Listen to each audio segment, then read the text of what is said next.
wonder if Sengoku with a couple more of these pick CC options, Spectral more on the Viego, the Charm from Jet in the mid lane, and obviously everything that Nautilus does as a champion, maybe they can apply a bit more pressure in that early game and really take it to DFM in this scale game of the series.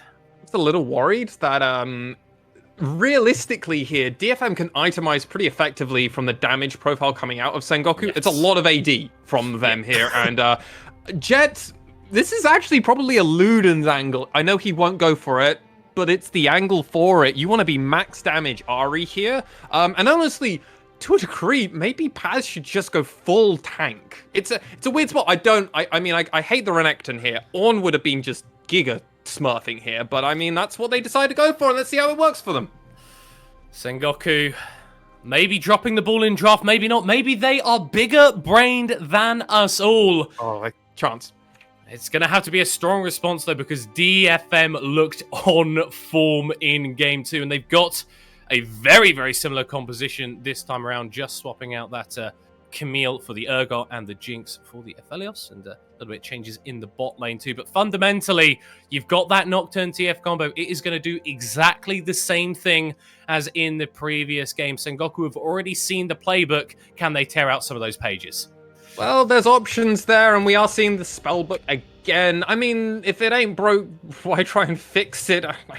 DFM, they basically got to play the two champions that fundamentally gave them a lot of their win in that last match. The Nocturne with this Twisted Fate, they played the map perfectly. Anytime they were a little bit concerned that something might be happening, just pop the Destiny. Let's just have a look and see what's happening.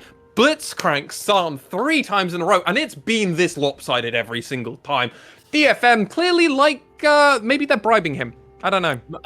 Can you bribe robots? He is the LJL robot, and DFM are the most LJL winningest team ever. That is true. Ebby going forward onto Paz, just bullying him out with the press the attack, actually opted into so rude by both top laners. And I mean, that's just like what Ebby loves to do. Stand between the enemy top laner and the wave, say, I might not be CSing this, but you are not getting any CS, you are not getting any experience. And Renekton, a champion that is meant to be thriving in the early game. And if it continues to be like this for Paz, he's not going to be thriving at any point. I'm really surprised that that's the option. I don't feel like versus Urgot, especially in this early game, if really press the attack is the option. I mean, I still will back myself and say I don't think it was the pick here. But the fact that Renekton was picked here and they went for the press the attack, personally, I would have really preferred them to go for either more of a tankier rune, like Guardian, which is just giga tuned at the moment, or to actually go for something like the Conqueror and just be like, okay, well, I'm just going to be in the attack for ages and ages and ages because this is what we have to do. You're going in with the Viego. Gone for the press attack, that's far more of the solo queue style Renekton. So we'll have to see if Sengoku are able to get this Renekton going on early game. It's pretty rough, but hey, once can come up and help. It may be a bit more solo queue, or it may be to enable the Viego ganks a little bit more. Obviously, you get that exposed damage after you hit the 3 auto attacks, and you can apply that very, very quickly with the Ruthless Predator on Renekton, because that counts as 2 or 3 autos when it is fully empowered. No, that is. And so weaving those in will be very important. And for the side of Sengoku, if they can get everything with once as well, with the stun, there's a lot that they can do. Can is the word. Execution is the game, though, and we'll have to see how that plays out. Something I want to mention just on this bot side, being very quiet from our 2 AD carries and supports. Normally, pretty early on, especially with level 3 and playing with a Nautilus, you want to be a bit aggressive. The problem is you've got an Aphelios. Unless you have the right guns, you can't really do much versus a Tahm Kench. Yeah, Graviton's alright, but this Calibrum maybe not what Honey wants to opt in for. Infernum does provide a bit more damage, but does need to scale up as well. And this time it's Steel actually invading onto Once's jungle, trying to get a little bit of vision on the AD carriers. Harp is opting in for an engage. Steel is roaming down towards the bot side. And he can just Spider-Man himself away, though. Oh, Honey is so good, though, at finding that return damage. Just at the very end, it looked like it was very heavily DFM favored, but Honey just find that extra damage with the flamethrower at the very final few moments. Every time I watch it, it's like watching these. Honestly, both AD carries and bot lanes are poetry in motion. Like Jet's charms just there. Oh, could watch it for days. And frankly, Middlecop, we have, because we've been covering the LJL for just such a long time, you and me. It has been a while. Yeah. Really enjoyed summer. CGA did badly in playoffs. Well, I mean, I stopped they made enjoying playoffs, summer. though. They made playoffs, and once again, they made playoffs this year, and then they lost, and I stopped enjoying playoffs. But it's been reignited by the 2 series that we have had on display recently, and this one is certainly delivering as it stands. And for the first time, I feel like in this entire series, it's actually Sengoku who are getting some of these laning advantages. Jet and Honey both fairly significantly up in terms of the CS. Yep, but it's going to be 6 that's going to be the important number to watch, because that's when DFM's comp actually starts coming online, whereas Sengoku, 6 is nice, but it's not required. Wants a level advantage here, though. Yeah, but... Getting told to get out of his jungle. Absolutely fine, just clearing this out. Once just like chilling in Vape Nation, just trying to cause as many problems as he can for Steel. Once again, trying to delay that level 6 power spike, not quite as... aggressively as in the previous game, but I think still the play that you need to go for against this Nocturne. But still maybe looking for a little bit of a mid lane gank. It's kind of ships in the night as Jet is stuck between 3 members of DFM, and he has nowhere to go. The flash forward from Heart, but the Spirit rushes. 1 more charge left. It's Flash Bird. It's Ult Burned. But Jet somehow stays alive.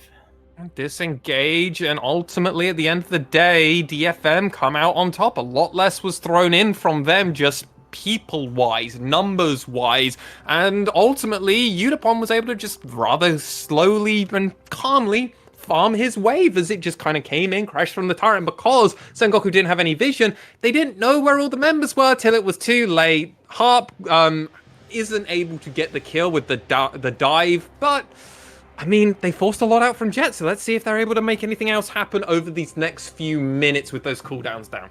Yeah, crucially, Flash and Spirit Rush are not only defensive tools for Ari, they are aggressive tools. She's a champion that wants to be going forward, finding these charms onto the likes of Yaharong, onto the likes of Utapon. Not running the cleanse this time away, so if Harp isn't in range to get that Devour off to keep his AD carry alive, could be going down very, very quickly.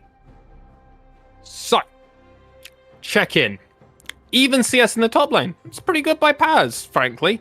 Junglers, pretty even. 6 is going to be dinging over probably in the next 30 seconds or so. Mid laners, Jet's definitely taken the advantage here. This is a no item, I have to imagine, similar to the previous game from Yaharong. No damage, rather. Twisted Fate. But you do need to still hit your item spikes to be pretty useful.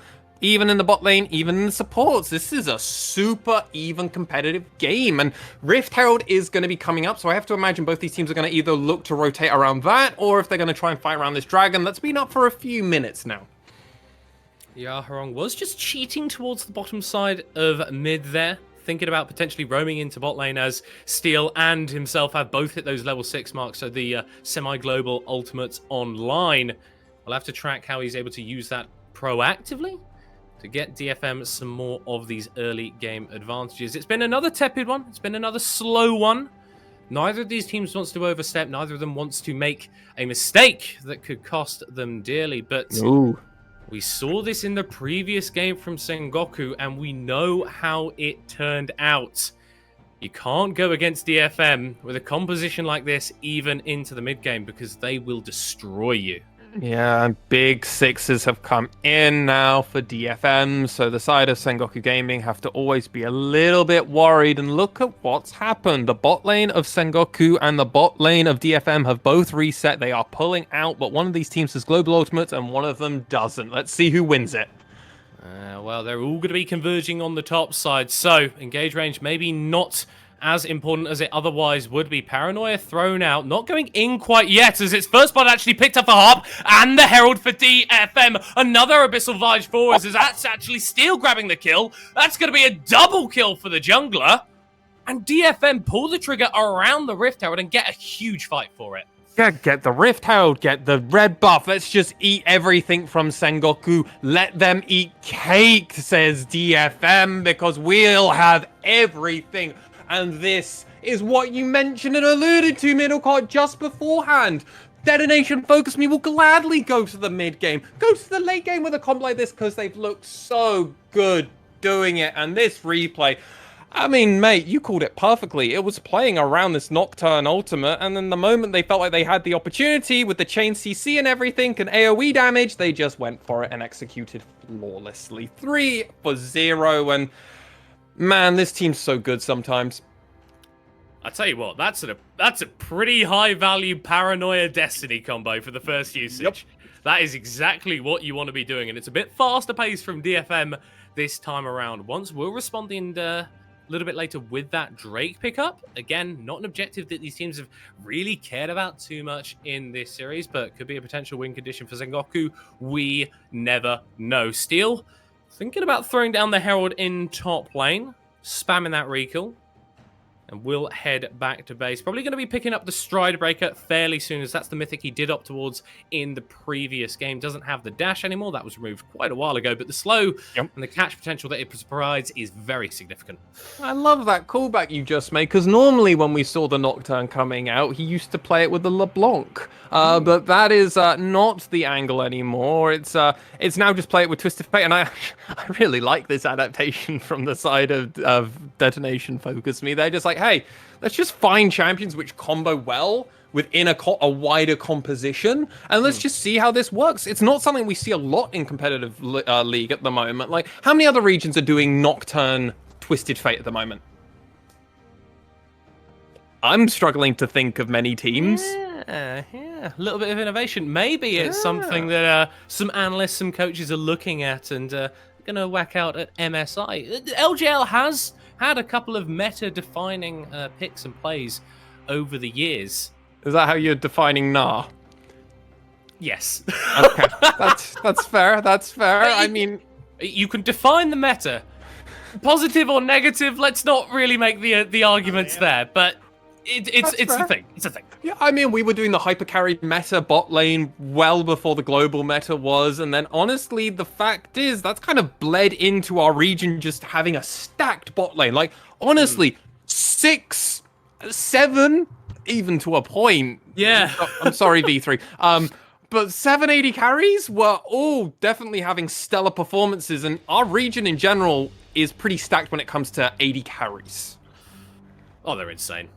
Like the fact that we have had 3 sort of 80 carries in this last round of Utapon, Honey, and Soul, and you can say, okay, these guys are all insane, but there's names like Hybrid. You really can't forget about him. Marble's been inconsistent, but when it's looked good, it's looked very, very good. Sangchu has second most solo kills in a regular split as an 80 carry. That's quite nuts. Yeah. That's I think it's either 10 or 11. That's ridiculous on an 80 carry. But again, that just sort of speaks to the confidence and the aggression and the skill that a lot of these guys play with. Steel coming back to the top lane, revisiting it, throwing down the Rift Herald. Still a minute to go until those plates fall off. Once is here just to make sure that... oh, no. Oh, dear. Oh, this is really awkward. It's quite awkward. Oh, dear. That's first one as well, isn't it? Yeah. Yeah, that's first one. DFM. It's still fine, though. It's still fine, though. It's not like DFM fought for that Herald, lost the fight, and were like, yo, this is our consolation prize. They got an advantage through that fight, and yeah, you would have wanted the Herald charge to come off as well, but you're still in a, 3k gold advantage 14 minutes into the game. Yeah, it's just really accelerating where Ebby is in this game is what you would love to do. Get that first mythic done and dusted because he opted into completing his boots first. I mean, as did Paz, but you'd rather get mythics out super quick, smart, and then you can start thinking, okay, Ebby, you can just solo probably Paz for the rest of this game. And that is one thing that Sengoku are going to be on a timer for. Because unlike the previous match with the Camille, well, to a point with the Camille, but not to the same extent as the Urgot, we've seen Ebby's Urgot 2v1 mid to late game, and it's not even close sometimes. And frankly, outside of once, who really wants to have to go against Ebby mid to late game? I'm not even sure if once wants to. Well, you don't want to show your face because you're the jungler, so if you show your face, you're dead, but oh, yeah, wrong. TP in response just to cool off the dive. But yeah, that's a proactive tool burnt by Jet. Super Mega Death Rocket. Just interrupting the recall of Paz. A little bit rude. He's still standing there. He's still standing there. Not too sure what's going on. No, he's recalling. We'll start the recall there. Hang on. It's like that. Shop. Hang on. I should be in base by now. Why can't I buy any of these items? Yutapon. This is why he's one of the greatest players Japan has ever seen in video games. Blanket statement. Yes, I'll call that out like that because he is that damn good. He's done it in multiple games, getting to the top rank in many leaderboards, and just landing across the map, just Jinx ultimates, just casually. And I mean, these stats I think sum up perfectly middle court how dominant Detonation FocusMe has been. Goal difference of 15, 4K on average. That's nuts. That is the highest out of any team in the world. Period. There is no team playing in a Riot's accredited league, or a league that is associated with Riot, that goes into Riot Games competitions, that have a goal difference at 15 that is that significant. Maybe getting played onto, though. The Tom Kench has been called out and will be going down, but it's still DFM in the advantage. Maybe Yutapon getting caught out, though. Honey walking forward, Gale forces, but can't get over the traps. And the Jinx stays alive for a little bit longer. I'm really glad that came in, but, like, look at this! During the... Wait, is this during the regular season? Chris, This is the regular season. Is this... Oh, this is DFM versus Sengoku, I believe, and this is DFM's stats when they played against Sengoku as they go for another dive. Oh, Honey, flashes away, but you're not getting out of this one, buddy. Oh. Yutapon with a kill, and that's the combo that we were talking about. Don't even need it with the TF. That paranoia is good enough.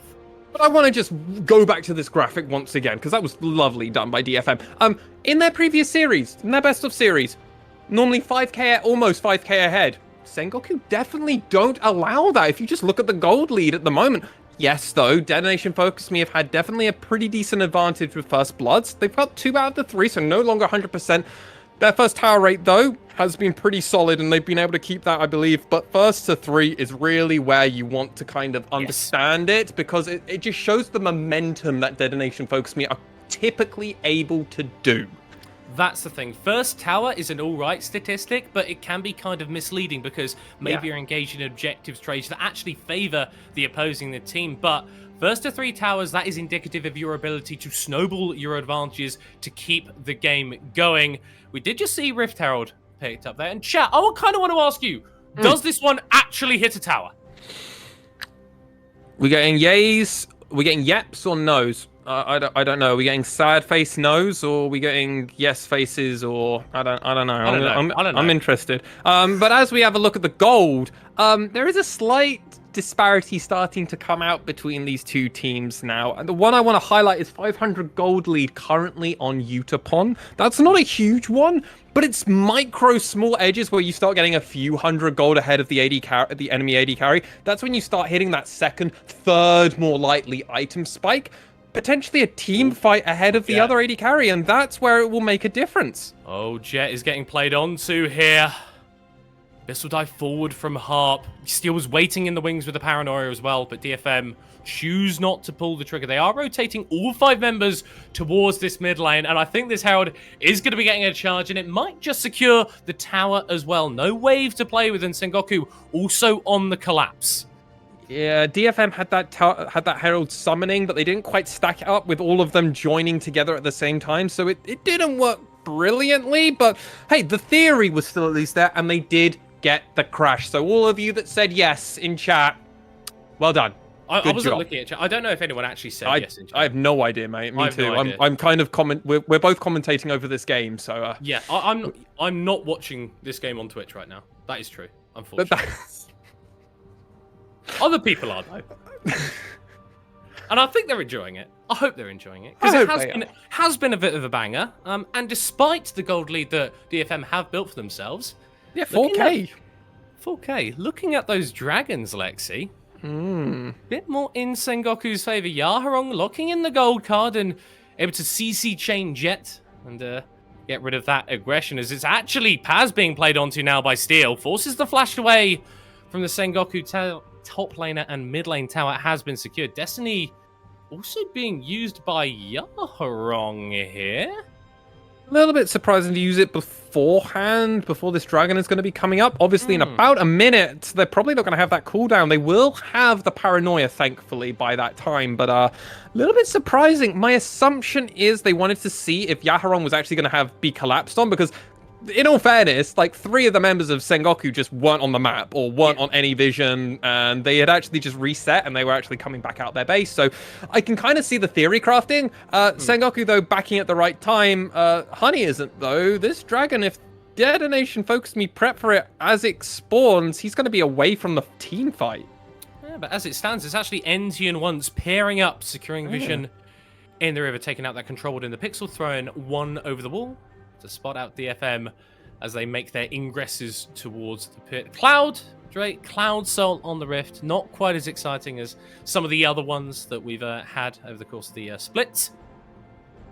But if Sengoku can get that, they will be happy nonetheless. 5 seconds until it spawns. It's basically on the Rift at this point, and Ebby is in the top side, does have access to that teleport if DFM want to fight for this. They absolutely should.